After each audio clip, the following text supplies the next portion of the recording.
Andi baru saja pindah ke rumah tua di tengah hutan yang bersama kedua anaknya, Angga dan Anissa. Rumah itu adalah warisan dari kakeknya yang sudah meninggal beberapa tahun lalu. Andi berharap dengan pindah ke sana, ia bisa menenangkan pikirannya setelah bercerai dengan istrinya.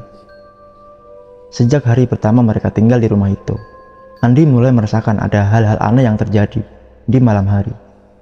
Ia sering mendengar suara-suara aneh yang berasal dari lantai atas, seperti langkah kaki, pintu berdiri, dan bisikan-bisikan. Ia juga merasakan hawa dingin yang menusuk tulang, seolah ada sesuatu yang menghembuskan napasnya di lehernya. Angga, anak laki-lakinya yang berusia 10 tahun, juga mengalami hal yang sama. Ia sering terbangun di tengah malam karena merasa ada yang menarik selimutnya. Ketika ia membuka matanya, ia melihat sosok hantu wanita berambut panjang dan berbaca pucat di kolong tempat tidurnya. Hantu itu menatapnya dengan mata nahar dan mulut menggangga, seakan ingin menelan jiwanya. Anissa, anak perempuannya yang berusia 8 tahun, adalah satu-satunya yang tidak merasakan apa-apa. Ia bahkan berteman dengan hantu-hantu yang tinggal di rumah itu. Ia sering bermain dan bercakap-cakap dengan mereka di kamar atau di taman. Ia menganggap mereka sebagai teman-teman baru yang menyenangkan. Andi tidak tahu apa yang harus dilakukan. Ia tidak bisa kembali ke kota karena tidak punya uang. Ia juga tidak bisa menjual rumah itu karena tidak ada yang mau membelinya. Ia terjebak di rumah berhantu itu bersama anak-anaknya yang semakin hari semakin terancam oleh kehadiran makhluk-makhluk tak kasat mata. Andi mulai mencari tahu tentang sejarah rumah tersebut. Ia pergi kantor desa dan bertemu dengan kepala desa yang sudah tua. Ia menanyakan tentang latar belakang rumah itu dan siapa saja yang pernah tinggal di sana. Kepala desa tampak terkejut dan takut ketika mendengar pertanyaannya Andi. Ia mengatakan bahwa rumah itu adalah rumah yang angker dan berdarah. Ia menceritakan bahwa sekitar 20 tahun lalu ada sebuah keluarga yang tinggal di rumah itu. Mereka adalah suami istri dan 3 anaknya. Suatu malam, suami tiba-tiba menjadi gila dan membunuh seluruh keluarganya dengan sebilah pisau. Ia memotong-motong tubuh mereka dan menyebarkannya di seluruh rumah. Kemudian ia menggantung dirinya di loteng. Alasan dibalik perbuatannya tidak pernah diketahui. Kepala desa mengatakan bahwa sejak saat itu rumah itu menjadi tempat pembantaian keluarga. Tidak ada yang berani mendekati atau masuk ke rumah itu. Bahkan orang-orang desa menganggap rumah itu sebagai rumah setan. Mereka percaya bahwa arwah keluarga yang dibunuh tersebut masih menghantui rumah itu dan mencari korban baru. Andi merinding mendengar cerita itu. Ia mulai curiga bahwa arwah keluarga yang dibunuh tersebut adalah hantu-hantu yang ia dan Angga lihat di rumah itu. Ia juga khawatir bahwa Anissa mungkin bermain dengan hantu-hantu itu tanpa menyadari bahayanya. Ia memutuskan untuk segera meninggalkan rumah itu sebelum terlambat. Anissa juga mulai mengalami hal-hal aneh di rumah tersebut. Ia sering melihat sosok hantu di kolong tempat tidurnya. Hantu itu berbeda dengan hantu-hantu yang selama ini diajak bermain. Hantu itu berwajah mengerikan dan berdarah-darah.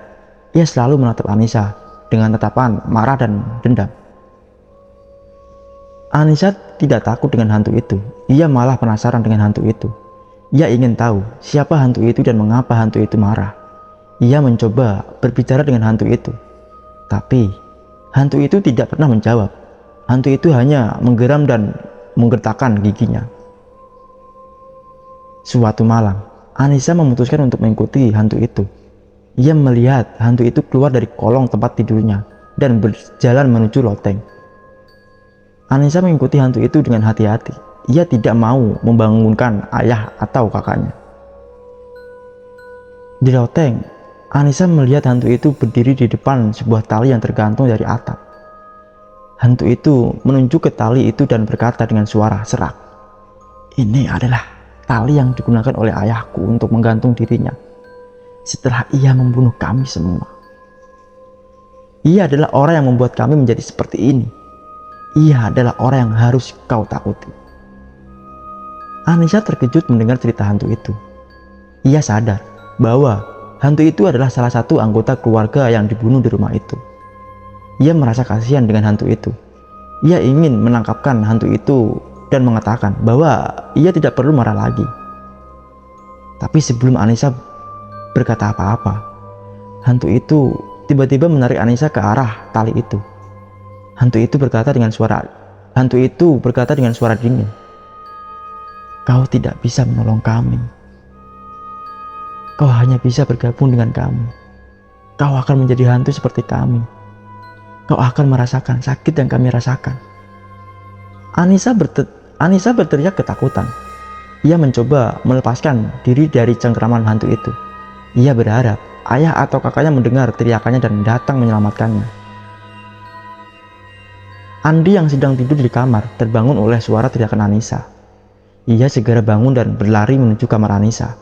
Ia semakin yakin bahwa rumah tersebut dihantui. Ia berdoa agar Anissa masih selamat. Andi memutuskan untuk memanggil dukun untuk mengusir arwah penasaran yang menghantui rumah tersebut. Ia mencari nomor telepon dukun yang terkenal di desa itu dari internet. Ia menghubungi dukun itu dan meminta bantuannya. Dukun itu bersedia datang ke rumah Andi. Ia membawa perlengkapan yang diperlukan, seperti kemenyan, air suci, dan keris. Ia memasuki rumah Andi dan langsung merasakan aura negatif yang menyelimuti rumah itu. Ia mengatakan bahwa rumah itu memang dihuni oleh arwah penasaran yang sangat kuat dan jahat. Dukun itu mulai melakukan ritual pengusiran. Ia membakar kemenyan dan menyemprotkan air suci ke seluruh sudut rumah. Ia juga membaca mantra-mantra yang dapat mengusir roh jahat. Ia mengayunkan kerisnya ke arah hantu-hantu yang muncul di depannya. Hantu-hantu itu tidak tinggal diam. Mereka mencoba menyerang dukun itu dengan cara-cara yang mengerikan. Mereka melemparkan barang-barang, mengeluarkan suara-suara menyeramkan, dan menampakkan wujud-wujud mengerikan. Mereka juga mencoba merasuki tubuh Andi dan Anissa, anaknya. Dukun itu tidak gentar. Ia terus melakukan ritualnya dengan tekun dan sabar. Ia berhasil mengusir arwah penasaran tersebut satu persatu. Ia juga berhasil membebaskan Andi dan anak-anaknya dari pengaruh hantu-hantu itu. Ia mengatakan bahwa rumah itu sudah bersih dari gangguan roh jahat. Andi dan kedua anaknya merasa lega dan dapat hidup dengan tenang kembali. Mereka berterima kasih kepada dukun itu atas bantuannya. Mereka juga memutuskan untuk tidak tinggal di rumah itu lagi. Mereka mencari rumah baru yang lebih aman dan nyaman. Mereka berharap tidak pernah lagi mengalami hal-hal aneh seperti yang mereka alami di rumah itu. Namun, kebahagiaan Andi dan kedua anaknya tak berlangsung lama. Arwah penasaran tersebut kembali menghantui rumah tersebut. Kali ini, arwah penasaran tersebut tidak dapat diusir lagi. Ternyata, dukun yang datang ke rumah Andi bukanlah dukun yang asli. Ia adalah seorang penipu yang hanya ingin mendapatkan uang dari Andi. Ia tidak benar-benar mengusir arwah penasaran tersebut, melainkan hanya membuat mereka pergi sementara. Arwah penasaran tersebut merasa marah oleh dukun itu. Mereka bersumpah untuk membalas dendam kepada Andi dan anak-anaknya. Mereka mengumpulkan kekuatan mereka dan menyerang rumah itu dengan lebih ganas dan brutal. Andi dan anak-anaknya kembali merasakan hal-hal aneh di rumah itu. Mereka sering mendengar suara-suara mengerikan yang membuat mereka tidak bisa tidur. Mereka juga sering melihat hantu-hantu yang menampakkan diri di depan mereka dengan wajah-wajah yang lebih menyeramkan.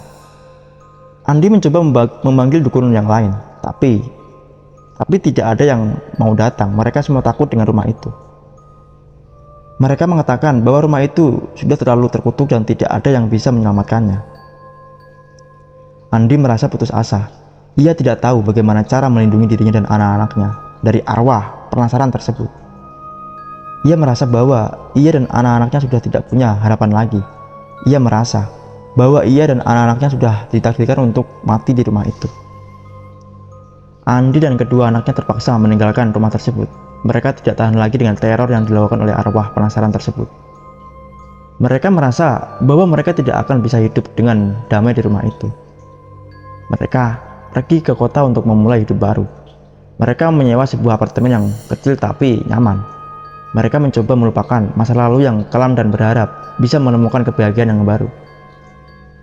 Mereka tidak pernah bisa melupakan pengalaman mengerikan yang mereka alami di rumah tua tersebut. Mereka selalu bermimpi buruk tentang hantu-hantu yang mengejar dan menyiksa mereka. Mereka juga sering merasa ada yang mengawasi dan mengganggu mereka. Mereka tidak sadar bahwa arwah penasaran tersebut tidak pernah meninggalkan mereka. Arwah penasaran tersebut masih terkait dengan mereka karena dendam yang belum terbalaskan. Arwah penasaran tersebut masih ingin membunuh mereka. Arwah penasaran tersebut mengurus waktu yang tepat untuk menyerang mereka. Arwah tersebut berencana untuk membuat mereka menderita lebih dahulu sebelum membunuh mereka. Arwah tersebut tidak akan berhenti sampai mereka semua mati. Andi dan kedua anaknya tidak menyadari bahaya yang mengancam mereka. Mereka berpikir bahwa mereka sudah bebas dari arwah tersebut. Mereka berpikir bahwa mereka sudah aman. Mereka salah. Mereka tidak pernah aman. Mereka tidak pernah bisa lepas dari arwah penasaran tersebut. Arwah tersebut selalu ada di dekat mereka. Arwah tersebut selalu mengintai mereka. Arwah tersebut selalu menanti mereka. Cerita pun selesai.